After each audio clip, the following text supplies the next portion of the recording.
Marie Calter, merci beaucoup de nous accorder cette interview pour Passons bouquin. Donc, on va parler de votre livre. On a déjà beaucoup parlé durant ce repas.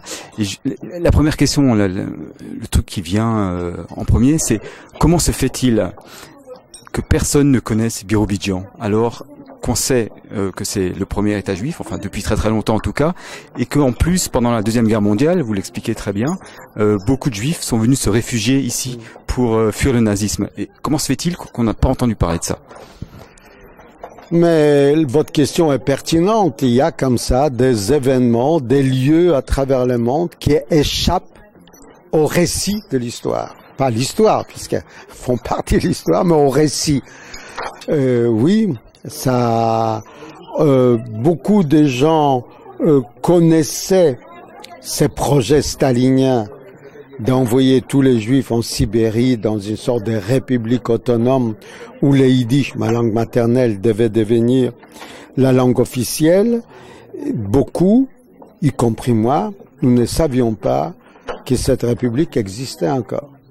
Donc un jour, parce que comme je dirige des universités françaises en Russie que j'ai créées avec Andrei Sakharov, les premiers jours de la perestroïka, je suis devant la télévision, journal télévisé de la télévision russe. On me raconte, on me montre le président Medvedev en train de visiter la région autonome juive Birobidzjan. Et je vois à la gare une délégation avec 2 rabbins l'accueillir. Et pour moi, c'était un choc.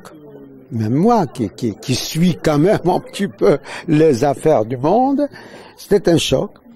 Et j'ai couru vite rencontrer le directeur de la télévision russe, un ami. Je lui ai dit, écoute, j'aimerais y aller pour faire un reportage, faire un film.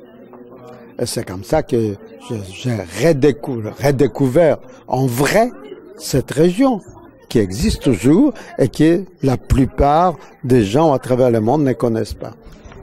Et alors, quelle émotion pour vous quand vous arrivez à Birobidzjan et que vous voyez que tout est écrit en russe et en yiddish? Pour moi, c'était une énorme émotion. Une énorme émotion. Bon, les gens, c'est que nous regardent, peut-être savent pas que quand moi je suis né avant la guerre, 11 millions de personnes parlaient cette langue, le yiddish. 11 millions. Il y avait des petits garçons qui couraient après les petites filles, ils leur criaient « Je t'aime en yiddish ». Bon, une grande partie d'entre ces gens ont été tués, les autres sont morts et leurs enfants intégrés dans les pays d'accueil. Et le yiddish est devenu un peu la langue des cavernes, d'une certaine manière. Et pour moi, ça représente encore un monde, une civilisation, une Atlantide dont parle Platon. Et redécouvrir un bout de cette Atlantide au bout du monde, à la frontière chinoise, sur le fleuve Amour, pour moi, c'était un choc. Quand je suis rentré dans une isba des années 40, transformée en synagogue, il y a quelques vieilles dames, dont une ancienne actrice qui s'élève pour me chanter ma yiddishema, ma mère juive en yiddish, je pleurais, je n'ai pas honte de le dire. Quand même, j'avais l'impression de ressusciter un monde. Alors, je dois avouer que quand j'ai lu votre livre, j'ai été tout de suite voir sur Internet, comme tout le monde maintenant, pour savoir si c'était une fiction, cet État.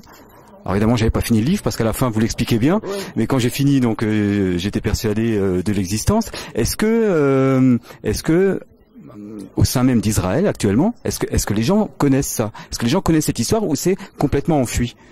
Certains connaissent parce qu'il y a beaucoup de Juifs de Birobidzjan, avec les premiers jours de la perestroïka, sont partis en Israël. Les 8000 Juifs qui restent à Birobidzjan, tous ils ont de la famille en Israël. Tous ils y vont 2 fois, je crois, ou même plus. Mais ils veulent rester à Birobidzjan parce qu'ils considèrent ces lieux comme leur patrie.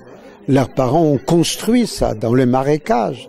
Il y a une ville, très jolie ville, sur le fleuve Amour, 76 000 habitants, et ils n'ont pas envie de la quitter.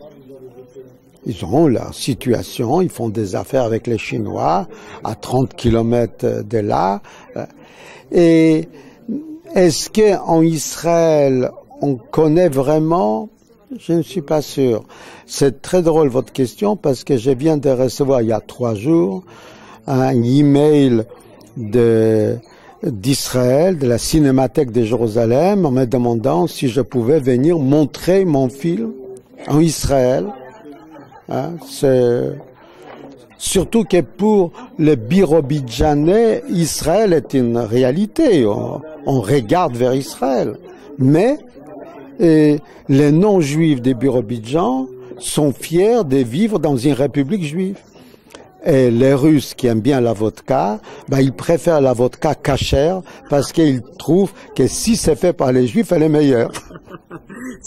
Ça rejoint un petit peu l'histoire des soldats russes qui se battaient à Stalingrad et qui mangeaient du corned beef cachère. Corned beef cachère, tout à fait. Donc finalement, en quelque sorte, la boucle est bouclée.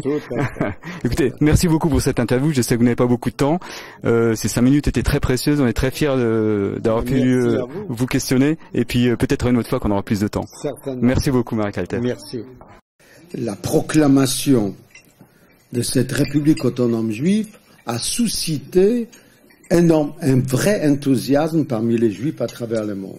Il faut comprendre, nous sommes 15 ans avant la création d'État d'Israël.